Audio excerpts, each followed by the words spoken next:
Waalaikumsalam warahmatullahi wabarakatuh. Jadi sebelumnya saya ingin menanyakan kepada Bapak. Baik, sehat. Mungkin Bu Nur juga sehat. Alhamdulillah sehat saya. Langsung saja ya Pak. Jadi saya di sini ingin menanyakan tentang kasus yang pernah terjadi di sekolah ini, yang pernah Bapak hadapi sehingga Bapak mengambil keputusan yang benar-benar membutuhkan pemikiran ataupun diskusi dengan orang-orang yang berkaitan yang berhubungan dengan dilema etika ataupun rujukan moral. Bisa diceritakan? Boleh. Pada tahun 2014 saya baru menjabat selaku kepala sekolah.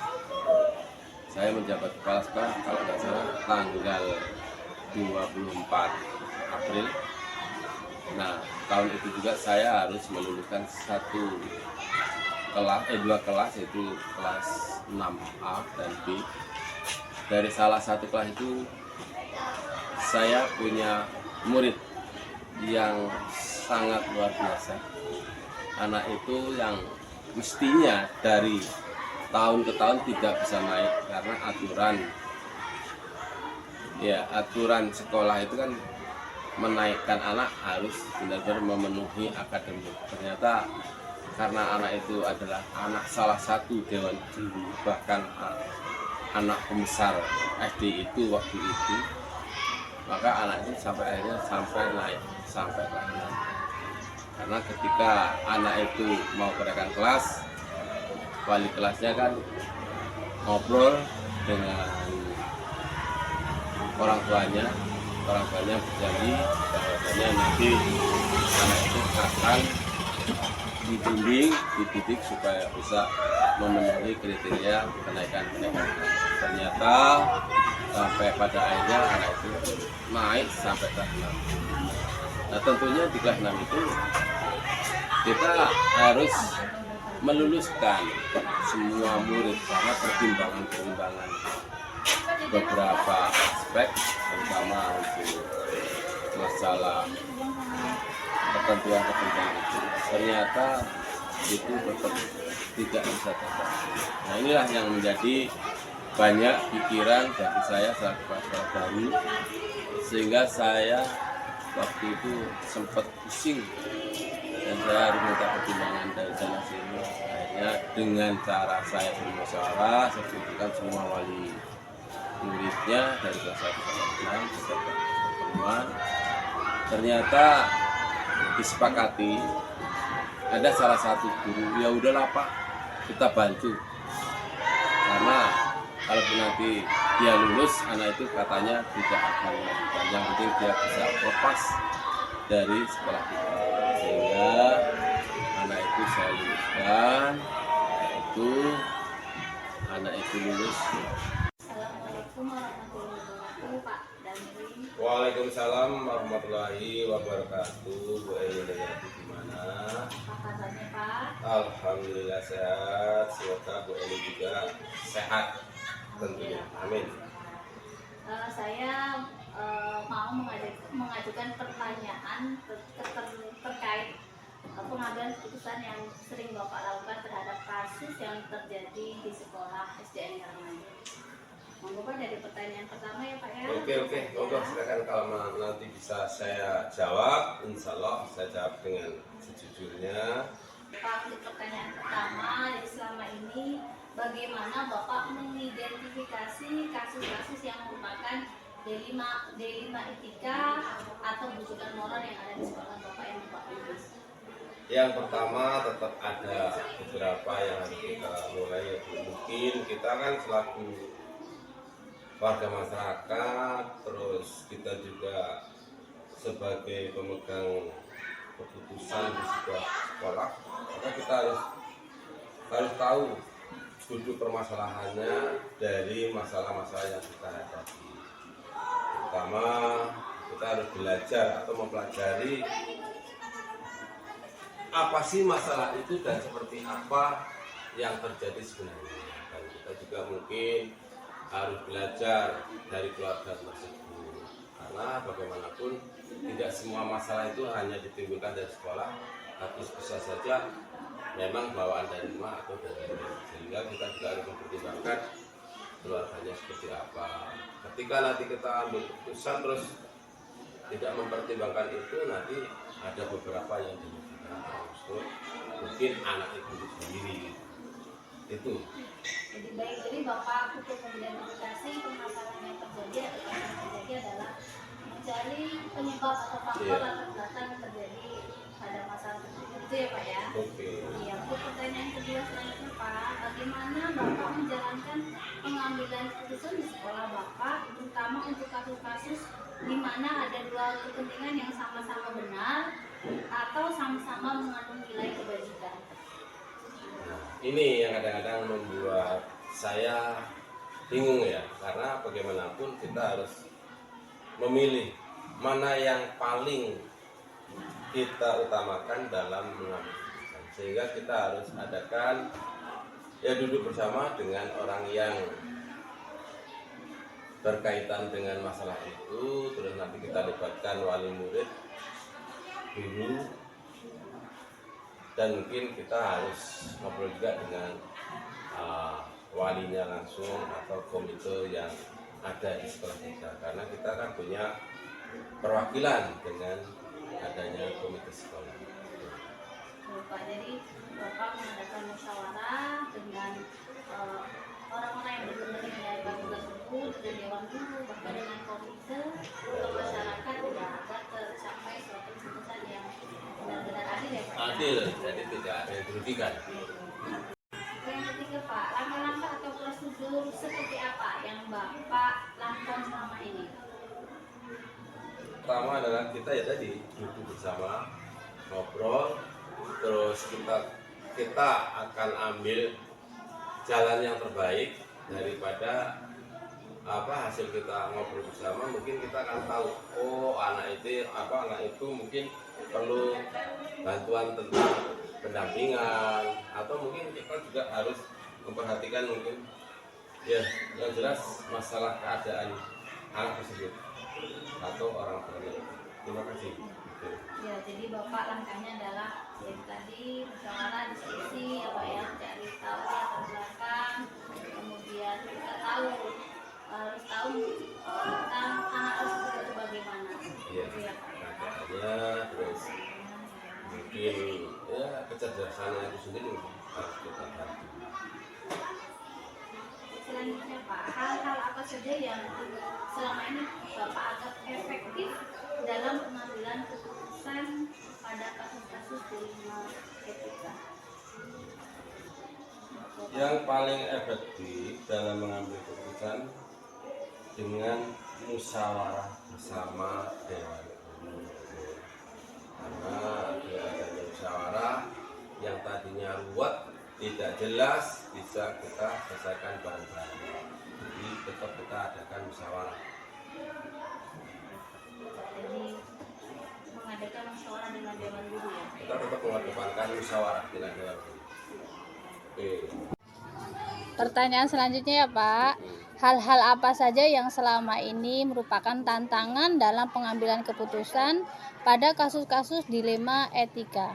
Tantangan yang paling berat yaitu jika ketemu dengan keadaan wali yang memang tidak bisa diajak untuk bermusyawarah, ngeyel dan sebagainya. Ditambah juga mungkin kalau udah ketemu dengan teman-teman yang mungkin keadaan ekonomi dan sebagainya itu tidak sangat-sangat minim, jadi kami ini akhirnya bermain dengan hati nurani dan perasaan. Jadi itu semua saya lakukan demi kebersamaan dengan seluruh teman-teman guru dan Baik Pak, jadi tantangan yang Bapak rasakan adalah berhubungan dengan hati nurani ya Pak ya, jika bertemu dengan wali murid yang mungkin kesadaran kurang atau kemudian apakah Bapak memiliki sebuah jadwal ya Pak, jadwal dalam sebuah penyelesaian kasus dilema etika? Apakah Bapak menyelesaikannya di tempat atau Bapak memiliki jadwal untuk menyelesaikannya, untuk atau prosedur seperti apa yang Bapak jalankan? dalam mengambil keputusan dalam apa tadi? Jadwal. Dalam menentukan apa ya suatu permasalahan menyelesaikan masalah, saya tidak pernah terjadwal. Ketika saya ada di sekolah dan saya memang tahu, ya tentu langsung kita selesaikan. Tinggal melihat momennya. Ketika itu memang momennya ringan, ya langsung rampung. Kalau enggak, ya nanti kita tetap kedepankan ya musyawarah, diskusi dengan orang-orang yang memang mampu dalam menghadapi masa itu, karena tidak semuanya bisa dibebankan oleh kepala sekolah. Kita tetap ada teman-teman yang bisa untuk kita yang mungkin lebih senior dari saya, karena saya di sini banyak yang senior. Jadi Bapak menyelesaikannya secara langsung jika masalah tersebut memang ringan ya, Pak. Tapi jika masalah itu memang perlu dibicarakan dengan dewan guru dan dengan yang lainnya, Bapak akan Tetap kita akan ya pertemuan dengan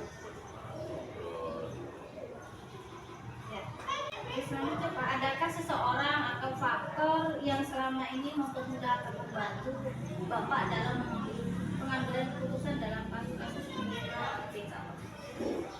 ada banyak teman atau banyak guru yang bisa dan mampu mempermudah saya dalam mengambil keputusan, karena semua itu ya semua mendukung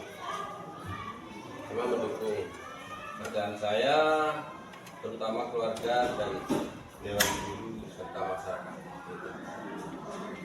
Jadi Bapak akan selalu ada yang membantu ya Pak ya, Banyak sekali. mempermudah dewan guru, masyarakat, bahkan pemerintah akan Bapak ajak untuk berunding dalam menjalankan kasus-kasus di Merdeka gitu ya Pak ya. Iya. Untuk yang terakhir Pak, dari semua hal yang telah Bapak sampaikan tadi, pembelajaran apa yang dapat Bapak petik dari pengalaman Bapak dalam pengambilan keputusan uji matematika? Oke, yang bisa saya ambil dari seluruh pembelajaran yang saya dapat selama saya menjabat jadi kepala sekolah, terutama adalah kita harus sabar, terutama kesabaran, ketulusan, keikhlasan. Karena dengan keikhlasan dan ketulusan, semua itu akan dapat kita selesaikan dengan penuh kesuksesan tanpa menyakiti seseorang. Itu. Jadi semua itu kita harus dasari dengan ikhlas, tulus, dan sabar. Hanya itu Bu Eni yang mungkin bisa saya sampaikan untuk bisa menyelesaikan masalah-masalah dengan tidak mengurangi, tidak mengganggu perasaan orang-orang yang ada di lingkungan saya. Terima kasih. Terima kasih banyak Pak atas jawaban-jawabannya, sangat bermanfaat buat saya sebagai bahan pembelajaran saya dalam kelak suatu saat mengambil keputusan dalam pembelajaran di dalam kelas atau di kegiatan keadaan lainnya Pak. Terima kasih Pak. Assalamualaikum warahmatullahi wabarakatuh. Waalaikumsalam warahmatullahi wabarakatuh. Assalamualaikum warahmatullahi wabarakatuh. Berjumpa lagi dengan saya Eni Nuryanti, calon guru penggerak angkatan 9 dari SDN Karangtanjung, Kabupaten Lampung Tengah. Dari SDN 1 Purwosari, saya akan melakukan demonstrasi kontekstual terkait pengambilan keputusan berdasarkan nilai-nilai kebajikan. Assalamualaikum Bu Dwi. Waalaikumsalam. Bagaimana kabarnya? Tadi ada apa ini Bu? Kok tumben Ibu main ke sini? Iya, ini pertama saya bersilaturahmi ya Bu ya. Yang kedua saya melaksanakan tugas dari program guru penggerak terkait modul 23 demonstrasi kontekstual terkait pengambilan keputusan yang berbasis nilai-nilai kebajikan. Saya akan mewawancarai Ibu tentang proses pengambilan keputusan di sekolah yang Ibu pimpin. Ibu mengalami suatu kasus yang menimbulkan suatu dilema etika atau bujakan moral, sehingga Ibu dalam mengambil keputusan membutuhkan suatu pemikiran ataupun hal-hal yang mengakibatkan ibu berat sekali untuk memutuskannya. Iya, itu pasti ada ya Bu ya. Dalam setiap pengambilan keputusan itu tidak harus, kita nggak bisa sendiri, apalagi saat penentuan kenaikan kelas. Itu di kelas rendah pasti ada. Anak itu udah hampir dua kali dia tidak naik kelas. Umurnya dia juga sudah di batas, maksudnya itu kita bingung. Dia dinaikkan nanti takut di kelas atasnya mengganggu, tapi kalau tidak dinaikkan dia itu pasti, kadang ada orang tua yang langsung ingin memindahkan anaknya, itu pasti di situ. Itu yang membuat kita kadang di rumah itu dinaikkan atau tidak gitu, harusnya. Jadi pernah ya Bu ya terjadi di sekolah itu bahwa ada orang tua yang memang bingung ya mau dinaikkan atau tidak karena terkait umur, Iya. ada orang tuanya yang ingin anaknya naik ya, tapi mungkin dari nilai mungkin ya Bu ya, nilainya mungkin di bawah KKM gitu ya. Iya, PKM walaupun perilaku anak itu baik, dia tidak pernah melakukan, maksudnya tidak pernah bolos, tidak pernah berbuat benar. Kalau nilainya tidak bisa, tidak apa sesuai KKM, kita pun bingung mau menaikkan atau tidak. Iya ya. Baik Bu, jadi terkait kasus yang Ibu hadapi tadi, saya ingin mau coba. Baik Bu, untuk pertanyaan yang kedua, selama ini bagaimana Ibu menjalankan pengambilan keputusan di sekolah Ibu, terutama untuk kasus-kasus di mana ada dua kepentingan yang sama-sama benar atau sama-sama mengandung nilai kebajikan? Dalam pengambilan keputusan, yang pertama kita pasti melakukan diskusi dengan seluruh dewan guru yang ada. Walaupun itu hanya mungkin di kelas 2 saja kasusnya, kita tetap berdiskusi dengan seluruh dewan guru, dan yang pasti kita melakukan wali siswa tersebut. Kita diskusi bersama. Baik, jadi Ibu akan berdiskusi ya Bu ya dengan seluruh dewan guru atau terkait guru yang bersangkutan menangani anak tersebut, dan Ibu akan diskusi dengan wali murid ya Bu ya. Langkah atau prosedur seperti apa yang biasa Ibu lakukan selama ini Bu? Kembali ke tadi, langkah atau prosedur awal yang saya lakukan pasti melakukan diskusi atau rapat internal dengan seluruh dewan guru dahulu. Baik, Itu yang jadi ya, jadi Ibu akan melakukan diskusi ya Bu ya, rapat internal dengan seluruh dewan guru ya Bu terkait pengambilan kebijakan tersebut ya Bu ya. Kemudian selanjutnya Ibu, hal apa saja yang Ibu anggap efektif dalam pengambilan keputusan pada kasus-kasus di Mengapa dalam pengambilan keputusan itu kita mengambil keputusan yang preventif sebelum terjadi permasalahan-permasalahan baru. Jadi kita harus ambil satu keputusan dahulu sebelum muncul masalah-masalah Iya.